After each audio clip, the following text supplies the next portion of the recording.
নিয়ম ভেঙে এই প্রথম বিশ্বভারতী বিশ্ববিদ্যালয় চত্বরে সরস্বতী পুজো, এবিভিপি নেতার যে ভিডিও ভাইরাল।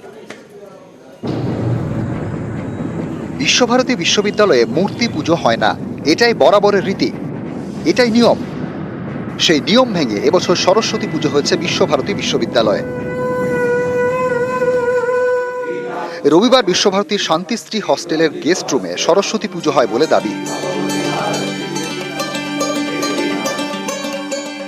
অভিযোগ, এবিভিপির সদস্যরা পুজোর আয়োজন করেন। উদ্যোক্তা বিশ্বভারতীর পড়ুয়া দেবকুমার সরকার, যিনি এবিভিপির নেতা। তৃণমূলের দাবি, বিশ্বভারতীতে সরস্বতী পুজোর ভিডিও সোশ্যাল মিডিয়ায় পোস্ট করা হয়। বিতর্ক এড়াতে সেই ভিডিও পরে ডিলিট করে দেওয়া হয়েছে। বিশ্বভারতী বিশ্ববিদ্যালয় আর 5টা বিশ্ববিদ্যালয় বা কলেজের মতো নয়, এটা হচ্ছে ব্রহ্মাশ্রম। এখানে মূর্তি পুজো সম্পূর্ণ বারণ। সেই প্রথাকে যারা ভাঙলো, আমরা এটার খুব তীব্র নিন্দা জানাচ্ছি এবং খবর নিয়েছি যে এবিভিপি ছাত্র সংগঠনের কিছু ছেলে এটা করেছে। বিশ্বভারতী আধিকারিকের সঙ্গে কথা বলবো। এই যে আজকে মূর্তি পুজো করা হলো, তা সরাসরিভাবে রবীন্দ্রনাথ আদর্শকে অপমান করা হলো এবং আমাদের যে ঐতিহ্য, যে নিয়ম, তার অবমাননা করা হলো। এখানে এই ওয়ার্ডেনদের কি অনুমতি ছিল? তাদের অনুমতি ছাড়া কিভাবে বহিরাগতরা ঢুকলো?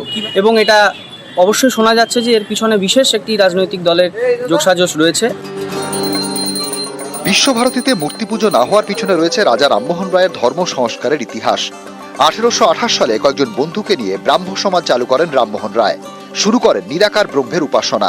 রামমোহন রায়ের মৃত্যুর পর ব্রাহ্ম সমাজ এগিয়ে নিয়ে যান দেবেন্দ্রনাথ ঠাকুর।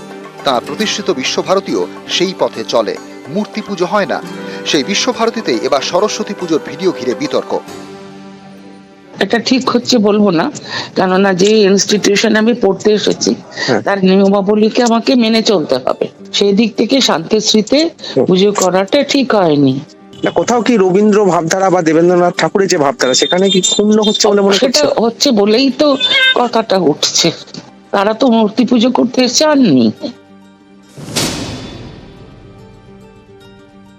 প্রথমত এই বিষয় নিয়ে বিশ্বভারতী ক্যাম্পাসের ভিতরে কোনো সরস্বতী পুজো হয়েছে কিনা আমি জানি না। দ্বিতীয় বিষয় হচ্ছে এবিভিপি বোলপুর নগর এবছর প্রথম সরস্বতী পুজো অর্গানাইজ করে। সেটা সাংবাটি যে জায়গা আছে বোলপুরের মধ্যে, সেই সাংবাটি তোমরা ক্যাম্পাস থেকে অনেকটা দূরে। আমাদের ইউনিটের তরফ থেকে এবছর আলাদা করে এবিভিপি সরস্বতী পূজা করেছে।